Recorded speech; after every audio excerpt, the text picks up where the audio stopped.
Hi everyone! Ang lutuin natin ngayon ay ang pinakamurang ulam, kundi ang adobong talong. Ayan siya. So, umpisahan na natin. Mga sangkap, olive oil, equal parts ng soy sauce, at saka ng vinegar, 1 cup of water, nor cube, onion, wala tayong garlic eggplant, tapos meat, pork meat, or any meat that you'd like to add. Let's cut it now. Hindi maganda na lagi tayong may karne kasi para hindi matutunaw yun, no? Digestive system natin, di ba? Baka hindi kayanin. Kaya kailangan minsan may gulay din. Mali, malakas ata ang ating tugtog.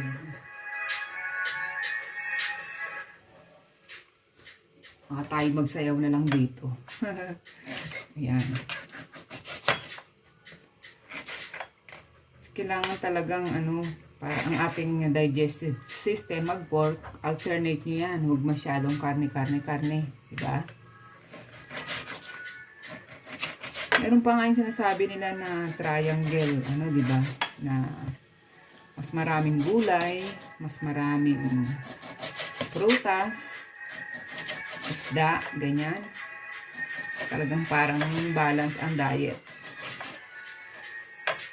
Okay, iwan natin ang ating sibuyas.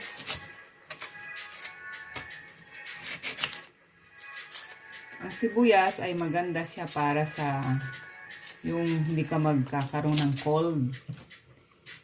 Sabi nila, lagay mo nga yun sa paa mo, tapos balutan mo ng plastic, tapos magmedyas ka sa gabi. Sa umaga, wala ka ng cold. Yan ang nasabi. Na-try ko na rin. Tunay nga. Kaya maglagay ka ng sibuyas dyan sa ulo ng iyong unan, katabi, para hindi ka magkaroon ng cold. Next day, wala na yung cold mo. Lagay natin dito ang ating sibuyas.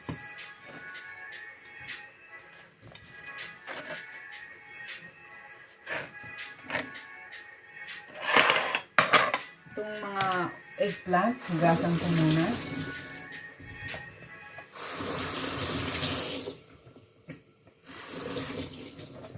Ayan.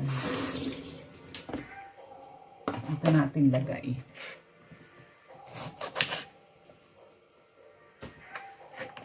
So, ang gagawin natin ay adobong talong. Kung may adobong sitaw, meron din adobong talong, Ganito rin na natin ang hiwa niyan.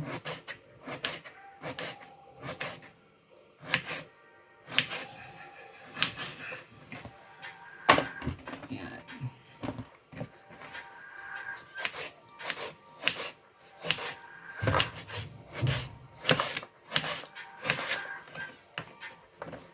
Wala akong idea about talong na ano ba ang sustansya makukuha sa talong. Pero maraming ways na magluluto ng talong. Kagaya ng tortang talong, Tapos pwede mo siya isahog sa pinakbet.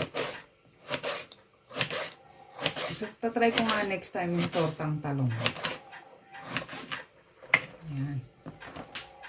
Ang alam ko, lalagay natin dapat yan sa tubig para hindi siya umitim. Pero lutuin agad natin yan para hindi siya mangitim. Oh, ang dami na ang 4. 3 lang, okay na.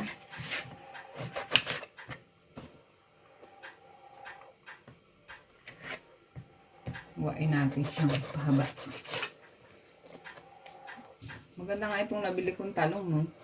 Kasi merong talong na yung maraming parang seed sa loob. Mga buto-buto.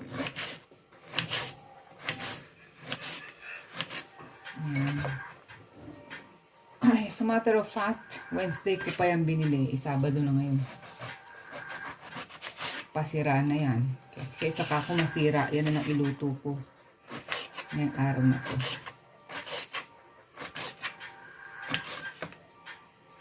Ayan, ang natutunan ko sa YouTube. Magluto, mag-invento, mag-experiment. Sabi nga daw, don't stop experimenting. Keep experimenting. So, ready na ating mga ricado. Tayo naman ay pupunta na sa ating kalan area.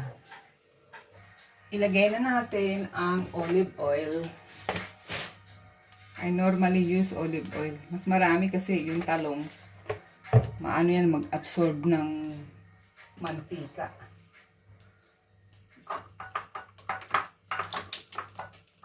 Na isunod natin ang karne.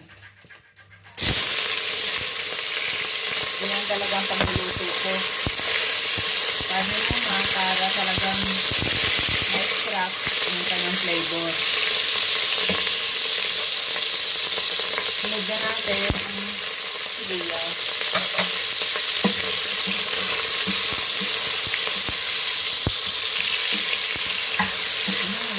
Mabango na, ngayon pa lang. Tignan natin agad ang talong bago siya manitin. Ewan ko iba binababad pa yan.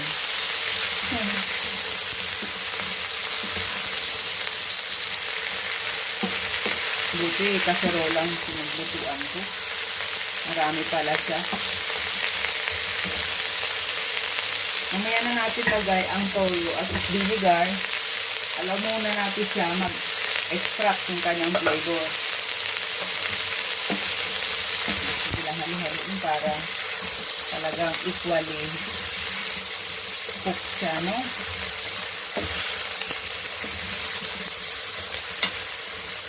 Halo lang, halo.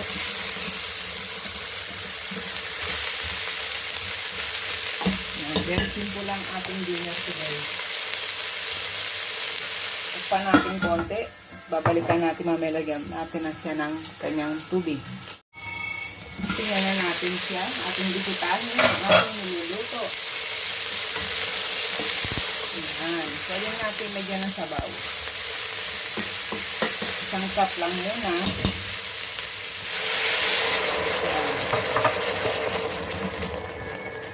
Kasi normally yung talong, meron niya sang sarili niyang moisture, no? Ayan.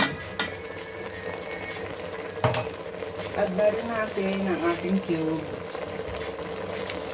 Ayan. Sa gilid. Lagyan din natin siya siyempre ng asin. Pwede na natin ilagay ang toyo at saka ang vinegar. Huwag natin haluin, ha. Diba sabi nila pag kami vinegar, huwag haluin. Takpan, hanggang siya maluto.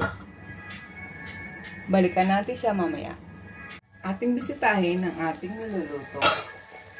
Makaraan na ilang minuto. Huwag masyadong haluin. Aba, malambot na siya. Ready to serve na siya.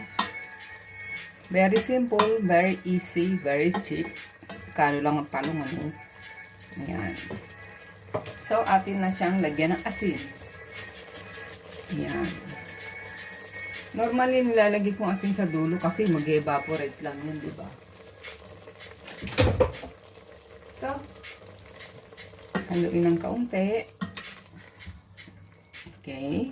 Masyado. Ito na ang ating pinangka murang ulam. Ang adobong talong. That's it. Kung anong lasa niya. Mainit pa, ha. Talaga naman. Hindi makaintay. Tingnan natin. Curious.